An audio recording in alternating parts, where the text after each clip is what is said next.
কেৰেলোৱা বহুত বেছি আছে নেকি আপোনালোকৰ ঘৰতো? যিহেতুকে গৰমৰ দিন পৰিছে, গতিকে এতিয়া কেৰেলোৱাবোৰ চাৰিওপাশে বহুত দেখিবলৈ পোৱা যায়।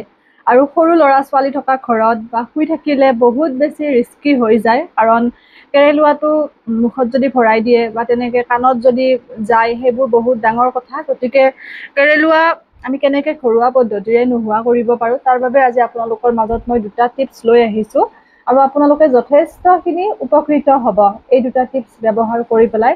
বজাৰততো আমি বিভিন্ন ধৰণৰ পয়জন পাওঁৱেই এইবোৰ নাইকিয়া কৰিবলৈ, কিন্তু সেই পয়জনবোৰ ব্যৱহাৰ কৰিলে আপোনাৰ কেতিয়াবা পোহনীয়া জীৱ-জন্তুৰ তাত প্ৰভাৱ পৰিব পাৰে বা ভালতকৈ বেয়া হোৱা দেখা যায়। গতিকে ঘৰুৱা পদ্ধতিৰে যদি আমি নোহোৱা কৰিব পাৰোঁ, তাতকৈনো আৰু ভাল কি আছে, নহয়নে?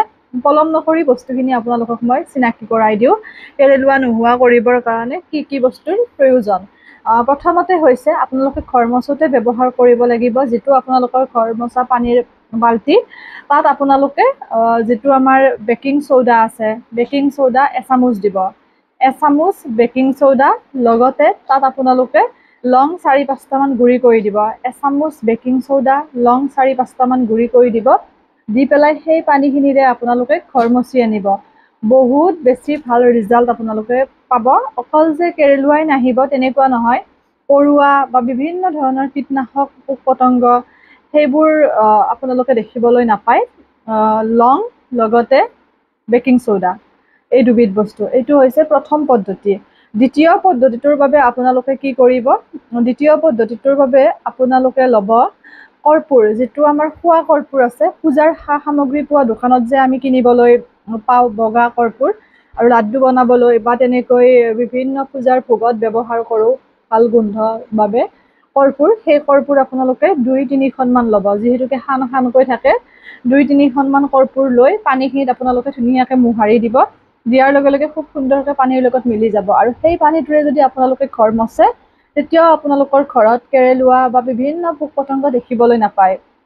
আৰু যদি ধৰি লওক আপোনালোকৰ ঘৰত বিছাই য'তে ত'তে বাহ বান্ধিছে, তেতিয়াও যদি আপোনালোকে এই কৰ্পূৰৰ মানে এটা স্প্ৰে বটল ল'ব, স্প্ৰে বটলটোত কৰ্পূৰ ২খনমান গুড়ি কৰি দি দিব। দি পেলাই যদি চাৰিওফালে স্প্ৰে কৰি দিয়ে, তেতিয়াও আপোনালোকৰ বিচাৰ মানে যি বাহ সেয়া নোহোৱা হোৱাৰ লগতে আৰু বিচাই বাহ নাবান্ধে। ব্যৱহাৰ কৰি চাবচোন। আৰু এনেও আপোনালোকে যদি সেই কৰ্পূৰ পানীটো ঘৰৰ চাৰিওপাশে মানে স্প্ৰে কৰি থাকে, এটা পজিটিভ এনাৰ্জিও পোৱা যায়। কৰ্পূৰটো খুব ভাল এটা পজিটিভ বস্তু। আৰু তাৰ উপৰি আপোনালোকৰ মকৰাই যে জাল বান্ধে ঘনাই বা বিভিন্ন জেঠী, সেই সকলোবোৰ আপোনালোকে পৰিত্ৰাণ পাব। কৰ্পূৰটো বহুত বেছি ভাল হয়। আৰু চাউলত যে আমাৰ চাল ওকণি হয়, মানে চাউল ওকণি, চাউলত এটা পোক যে হয়, সেই পোকটো নোহোৱা কৰিবৰ বাবেও যদি আমি কৰ্পূৰ ২খন গুড়ি কৰি দি দিওঁ, তেতিয়াও সেই পোকটো চাউলত নহয়। কিন্তু এই কৰ্পূৰটো খোৱা কৰ্পূৰ, সেইটো মনত ৰাখিব। বহুতেই ভাবে নেফথেলিন বল, নেফথেলিন বলটো বেলেগ, যিটো আমি কাপোৰত থৈ দিওঁ, সেইটো বেলেগ, সেইটোৰ কথা কোৱা নাই। এইটো খোৱা কৰ্পূৰৰ কথা কৈছোঁ, পূজাৰ সা-সামগ্ৰী পোৱা দোকানত পায়। এই দুটা পদ্ধতি অৱলম্বন কৰিব, যথেষ্টখিনি আপোনালোকে উপকৃত হ'ব। আৰু ইয়াৰ উপৰি যদি কাৰোবাৰ ধৰি লওক কেঁচা ঘৰ, মানে ফ্ল'ৰটো কেঁচা হয়, তেওঁলোকে এটা কাম কৰিব পাৰে, পানীখিনিত অকণমান নিমখ, লগতে নিমখৰ লগত আপোনালোকে কৰ্পূৰ ২খনটো দিবই, নিমখ, কৰ্পূৰ ২খন আৰু যিটো বেকিং চ'ডা, এই গোটেইখিনি বস্তু মিহলি কৰিব। মিহলি কৰি পেলাই আপোনালোকে মচিব।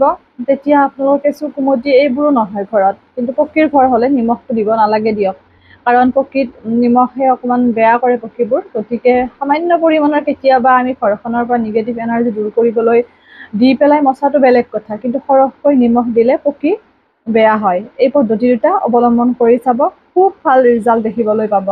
পুনৰ নতুন ভিডিঅ' এটিৰে আপোনালোকক লগ পাম। সকলো ভালে থাকিব, সুস্থ থাকিব, হাঁহি থাকিব আৰু শ্বেয়াৰ কৰিব, যাতে সকলোৱে উপকৃত হ'ব পাৰে।